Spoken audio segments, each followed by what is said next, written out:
everybody, I'm Kate Cass, and welcome to our edition of Let's Talk About. Today, let's talk about the Ducktales episode, The First Adventure. When the Ducktales reboot was just getting underway, there were two things that made it stand out from its 80s counterpart. That Donald would have a bigger presence during the series, and that it would introduce us to the triplets' mother, Della. While Della's story turned out to be much more complicated than we might have thought, and I know a lot of fans wish Donald featured even more in the show than he currently does, they are still things people love about the reboot nonetheless. Which is good, since Donald and Della have a major part to play in this episode as we see how their adventuring story began. Many years ago, Scrooge is interrupted from his work and business not just by Fowl striking again, but by being forced to look after his young niece and nephew. Can Scrooge complete this mission with the kids tagging along? And what exactly is Fowl after anyway? There's a lot of things that are special about this episode, but one of the most noticeable is that it's a full-on flashback. And not just in the typical way DuckTales does, where a character is reminiscing or telling a story. No, we're in full back to the past mode the entire time. It's kind of cool. In many ways, it acts as a good companion piece to some other backstory episodes we've had before. The most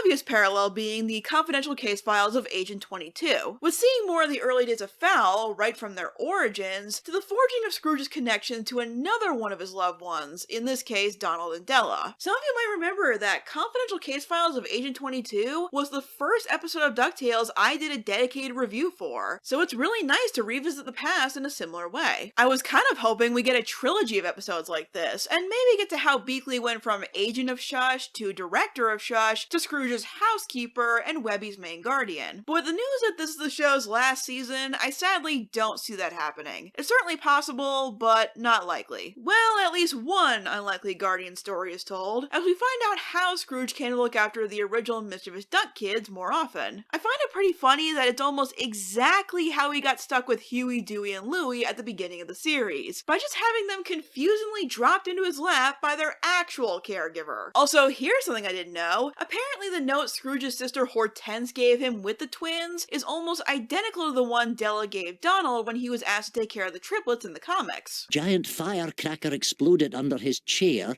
The little darlings are so playful. That's pretty funny. On that note, I do know some comic fans were disappointed that we didn't actually get to see Hortense here. It's no skin off my nose, but I get the disappointment. We do get much more of young Della and Donald that we got a taste of back in Last Christmas. It's a lot of fun to get to spend more time with these versions of the characters. The fact that Della has a persistent thirst for adventure and danger and races in at all times full of excitement and determination, realizing that she really hasn't changed much at all, brings a lot of fun energy to this adventure. But not nearly as much fun as little punk rocker Donald. Have I ever mentioned how much I love the DuckTales reboot's interpretation of Donald as an aspiring and frustrated musician, with the only thing holding him back being his very prominent lack of talent, which is hilarious? It all started with this little wannabe starving artist, and it's the best. The only reason he even wants to go on this adventure is to get actual life experience as inspiration for his music. It's so ridiculous but perfectly in character, and his constant songwriting and singing along the way is just priceless. That Rich Uncle song really made the rounds in the fandom in the weeks after this episode aired. It still pops up in my feed every now and then. Just another rich uncle. Gotta eat the rich uncle. But little Donald is still very accident prone, because some things never changed. It's also worth shouting out the voice acting when it comes to Della and Donald. I noticed the subtle way Paget Brewster changed her voice to play a younger version of Della this time around, and I appreciate the distinction. But sadly, as most of you know, Rusty Taylor does not play young Donald this time since she passed away in 2019. Thankfully, Cristina Valenzuela is a very solid replacement. The two of them bring a lot of enthusiasm to this adventure that Scrooge is apparently too busy to provide. Let's talk about Scrooge, because I find his attitude towards this adventure very interesting. It's pretty clear from the moment we catch up with Scrooge that he's laser focused on running McDuck Enterprises, which isn't unexpected, but it gets more interesting when Della is excited to go on an adventure with her legendary uncle, where Scrooge claims that his adventures were just opportunities to build his wealth and business. I thought at first that this was just Scrooge becoming jaded due to an increased volume of work, but thinking about it, this mindset actually actually makes a lot of sense. Think about those times we've heard about Scrooge's past adventures. When he was young and ambitious, almost all of them had one goal in mind: to claim his fortune and make his mark. Now we're at a point in time where he's achieved that, so he doesn't see any reason to continue on those exploits. My expeditions were grueling, treacherous, and only served to build my company and my fortune. The only exception is, again, the Agent 22 mission, where he just seems to be in it for the thrill, and ironically, the link to that old adventure is what gets Scrooge back out into the field to stop some foul agents looking for an ancient artifact. I really like the attention given to building dimensions to Scrooge's character and motives, especially considering we're seeing it all play out of order. This point in time we land in is very significant for Scrooge. He's in a mindset similar to where he was at the beginning of the series, but without the emotional guilt and baggage weighing his spirit down. Here, the spark of adventure just hasn't been ignited, or at least dulled after years of sticking to a routine now that he has pretty much everything he wanted. Looks like what he needs is a fresh perspective, which is where Della and Donald contribute. At first, Scrooge wants nothing to do with them, being so dismissive of them that he gets their names wrong, and when he's forced to take the kids along with him on this mission, he tries to keep them out of his way most of the time. Luckily, Della comes with a handle for easy carrying to assist with that. So he's reluctant about having the kids around at first, but they do a really good job at showing Scrooge slowly getting into the spirit of adventure by having such young, enthusiastic companions. You see glimmers of it when he's relaying the legend of the Papyrus of Binding, and it only gets stronger as the journey goes on. With Scrooge becoming enraptured by the danger and intrigue and thrill of it all, one of my favorite moments that highlights this all rather well is when he's casually telling the kids about one of his past adventures, an adventure he dismisses as nothing spectacular because he didn't get any reward from it. But he does get one now by captivating the kids with the story, which makes them see him as even more incredible and lets him have more pride in that tale. I elaborate on this in the recent How Santa Stole Christmas review, but this is yet another example of Scrooge's narrow worldview, another test to see beyond the view of monetary gain or the goal at the end of the race, to look at how others see the world and what value can be placed in that. This first adventure is a very good showcase of the evolution of Scrooge's obstacles and journey from a character standpoint. But it's not just the overzealous Della and the over-angsty Donald that triggers this awakening in the richest duck in the world. Someone else who plays a big part in this adventure is Bradford. Yeah, I can't believe I'm almost halfway through this video and just getting to foul either. There's still quite a bit to unpack here though, so let's start at the beginning again. The episode opens with the reveal that Bradford used to work for Shush in a minor capacity, basically being the office accountant, where he became very dissatisfied with how Shush dealt with the evil in the world, believing that their approach was doing more harm than good, only causing more problems and by extension, costing more money. Bradford's desire to take control of the world to reign in chaos was born from what he saw as sloppy ineptitude or reckless actions. It didn't matter if they were labeled as good or evil. As far as Bradford saw, it was unnecessary trouble that with some good covert strategy and planning could be controlled and contained. Most of this is to flesh out that peek into Bradford's motivations that we got back in Let's Get Dangerous. Seeing the inspiration behind his philosophy, how he recruited Black Heron as someone more experienced in pursuing taking over the world, and the creation of Fowl. It does explain a lot. You can see where he's coming from, even though this is quite a leap in logic to get to the point of running a shadowy organization, but it's a true sign of Bradford's capabilities when he was apparently running Fowl and working for Shush with not a single eye of suspicion on him. That's pretty impressive, especially given how unsubtle his partner in crime is at this point, but we'll get to that in a minute. Getting to spend more time with Bradford with nothing else major going on, and the main conflict of the episode being his own goal, really shows what a unique villain Bradford is. Not so much when it comes to all villains, even in animation, but in terms of Ducktales villains. I've said before that Ducktales villains are great at being entertaining and threatening, but hardly complex. Lunaris got close in terms of how clever and deceptive he could be, but his motives were pretty straightforward once everything was laid out. Bradford, on the other hand, has some of that long-awaited complexity. Despite his sinister presence and being voiced by a guy who was literally in charge of hell, once you hear Bradford explain why he wants to accomplish these things, it's not so much diabolical as it is misguided. When you give it some thought, he's just trying to fix what he considers a fault in maintaining order. He doesn't trust anyone else to do it right, so he takes the step to do it himself. You could define a good chunk of heroes with that sentence. However, you could also define a lot of villains with that statement, and what he's blaming for the chaos around him doesn't quite line up. Ironically, Bradford's initial proposal for what would eventually become the mission statement of FOUL kinda sums up both the logic and flaws in his plan rather simply. We simply defeat all who oppose us, rein in any unpredictable factors, and efficiently run the world from the shadows with an iron fist. Not a great plan.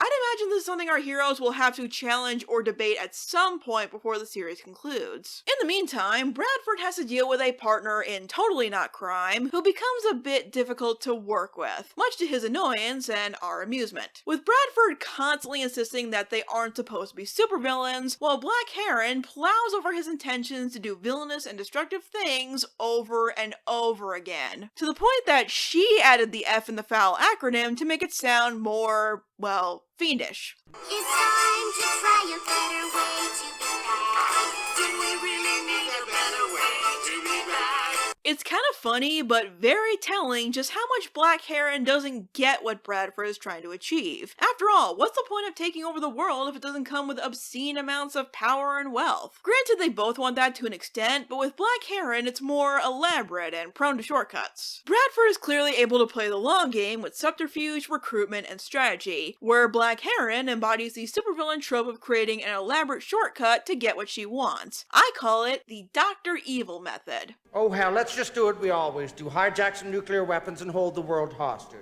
This is the most clear with how they approach dealing with the papyrus, a very literal relic that grants whatever desire is written on it. Black Heron obviously wants to use it, but Bradford just wants to obtain it so it can't cause any chaos by people like Black Heron. If I were to guess, I'd imagine this is a conflict that's going to come up again with the other teammates of FOUL, who are more aligned with Black Heron's personality. The only other members who seem like they would match Bradford's ideology of reigning in chaos are Phantom Lot, I assume the other buzzards who still haven't spoken, and maybe Gandra? I doubt it, but I'm not sure. I'll let you know there in about a month or so. In terms of these two at this point in time, this is most definitely an alliance of convenience. One that I'm frankly shocked has lasted as long as it has. But on the plus side, these two make for an oddly perfect comedic pair. For the last time, I'm an undercover counter agent, not a villain!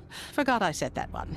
Both of these plots eventually come together after spending the entire episode playing out alongside the other unknowingly once they reach the vessel of the last person who had the papyrus, Yellowbeak the Pirate. Cool side note, I found out that Yellowbeak was actually featured in the very first Donald Duck comic book, so to make him part of Donald's first adventure in Ducktales was such a great detail that I've come to expect from this reboot, even if he doesn't get to be a very active part of this episode. I ask the papyrus to free me from this curse once and for That is grim, especially for Ducktales. Something that dark is more Infinity Train speed. Anyway, Black Heron gives away their position by being bombastically villainous on their mission to get the papyrus, and in the process, things come full circle while all hell breaks loose. On the side of our heroes, I really admire how much Della and Donald try to fight back against Black Heron, even though at this point in time, they're way out of their league. They're trying to help.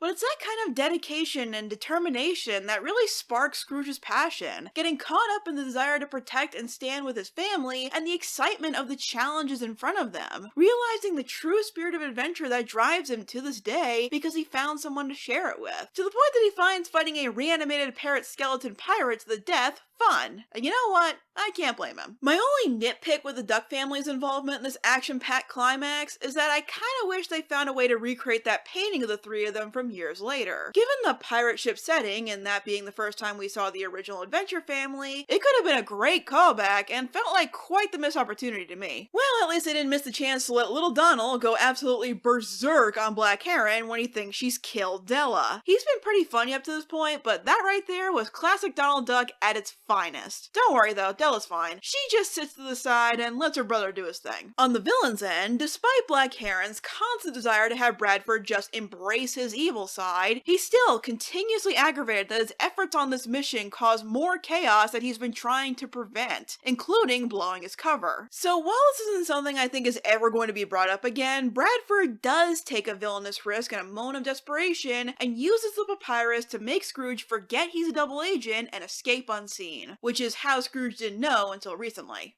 How can you forget this? Again, I'm sure we're never going to talk about this again, but this whole mission is kind of a great example of how this chaos that Bradford has spent most of his life attempting to control, or at the very least repress, is uncontainable. Actually, Bradford's mission here probably made his overall goal much harder. Think about it, if he hadn't gone after the papyrus, it likely would have remained lost. Scrooge wouldn't have been called to go after it, and along the way, wouldn't have gained that desire to have adventures just for the fun of it. He probably would have just stayed in his bin among piles of paperwork, forgotten treasures, and mindless meetings. Instead, he ignited something strong in Scrooge, and in the process created more of the thing he hates. But at the same time, if Scrooge hadn't become so enamored with adventuring to the point that he wanted to do it much more often with his niece and nephew, he wouldn't have hired Bradford to help run the company, which is how we got where we are now. It's amazing to me how much the Duck Crew thought out the connections here. So much of how we got to where we are in the present story can be tied to this first adventure, especially where Scrooge and Bradford are concerned. I'm kind of impressed with how well these explanations and origins really line up with what we've seen from the past and even the future. Both the future of the characters that we've already seen, and the future of the show with the ultimate fate of the papyrus. I ask that you be lost once more until the rightful heir of Scrooge McDuck can find your final resting place. And I'm sure we'll find out whatever that means somewhere in the next 7 or 8 episodes. But I think that's a long enough trip down memory lane for one video. Overall, the first adventure feels kind of like what I call a wish fulfillment episode. Not just because the artifact of the week does just that, but it feels like it has quite a few things that fans would want to see and be curious about that rarely gets expanded on. How did Fowl come to be? Where did Bradford get his ideologies from? And the most exciting, what was Scrooge's first adventure with Donald and Della like? It's a really exciting idea for an episode, and I think it did a great job following through on its promising premise while building on things we've seen throughout the series, including previous episodes that looked into the past. From big things like building on Scrooge's best and worst traits of the character, seeing the change in the adventurous millionaire we know and love, to callbacks like the fact that Scrooge's cane can do that pogo thing is because it's the one Ludwig von Drake made for him, to smaller things like how Scrooge is annoyed by Donald's music to the point that he throws his guitar away, but then he gets a flashier one by the time the events of Last Christmas come around. I'd like to think that was Scrooge's small way of apologizing for that. On top of all that, it's just a fun episode on its own, with a jam-packed script that feels so light and breezy, and that's no small feat. The adventure is memorable, the set pieces harken to classic treasure hunting stories, the back and forth exchanges between the characters is delightful almost every single second, with the top-tier voice acting work to really punctuate it all, and it connects the story and character beats of season 3, and to an extent the series, rather nicely. I loved getting to take a peek into the first of what turned out to be many adventures, and how much it still affects everything to this day. But I think next Ducktales video we'll be getting as close to the present as we possibly can. Mainly because the show is returning with Fenton's obligatory focused episode. Yes! Until then, thanks for watching, and I will see you guys next time.